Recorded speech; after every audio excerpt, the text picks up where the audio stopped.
This video is brought to you by Miniature Market. Thousands of board games, miniatures, and paints, discount prices at miniaturemarket.com.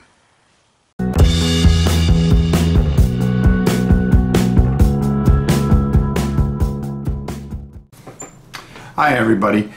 One of the things that I wanted to bring back starting in the beginning of the year here and make it a weekly and sometimes bi-weekly, depending on what comes out and stuff like that, is War and Pieces. And War and Pieces is mine. I've put it together. I actually took the name from a shop I used to go to as a young man. Well, if you consider your 40s young man. No, I think I was like 39 maybe. Okay. But it actually comes from a place in West Hartford, Connecticut. I used to love those guys. It was a great shop. They were fantastic, and I bought so much from them, especially when I had no money. I mean, I would just... Boy, I'm lucky I didn't get my head cut off. But anyways, this is back. It's going to stay back. It's not going to go anywhere ever again.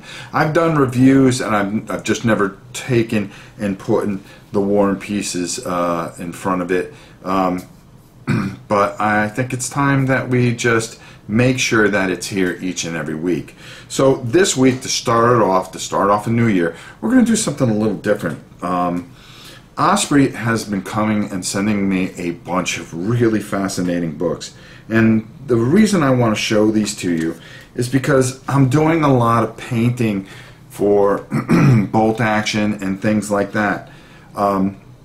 With Bolt Action putting out so many really great and fantastic expansions, like the Operation Market Garden that we took a look at the other day, I really wanted to start researching things and stuff like that, and researching different battles that I can implement myself and create different types of things that we can go over historically. Or if there's a game that comes out, I want to know more about that particular battle instead of just reading the rules. So they come out with a lot of these wonderful, wonderful books, like this one, the Kuban 1943. And the thing that I really like about it is some of the artwork is, first of all, just ridiculous, but how detailed, and giving these beautiful maps so you can create scenery and things, and understand how these battles were fought, how they made, in this particular instance, the Watchmaker's Last Stand. They talk a lot about how they defended and ultimately failed, basically. But just wonderful, wonderful books. This one here is it gives you some details on the French security troops. Now, I really like this because a lot of times I get kind of lost in painting schemes, and being able to have these books as a reference, so you can be a little accurate, or maybe you just have that painter's block. I run into it a lot of times, and I really love these books for what they do. This one I found really interesting, especially since recently I've just gotten a couple of games where Italy during World War II was heavily involved, and this is about a particular plane that they had, the S-79.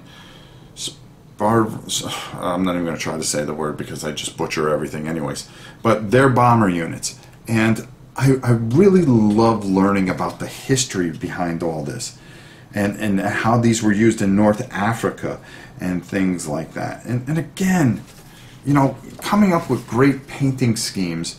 So when number one, when I'm doing certain models, because I still do like to do modeling. I don't feature that on this channel. If you guys want to see it, I can.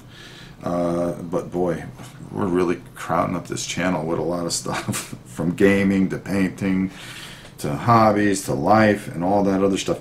But the thing is that when you see a paper chit, just a little paper square, and it talks about something, you don't get the feel for it until you read some of this wonderful, wonderful put together stuff that they do. And I collect all these, and I really enjoy every time they send me something.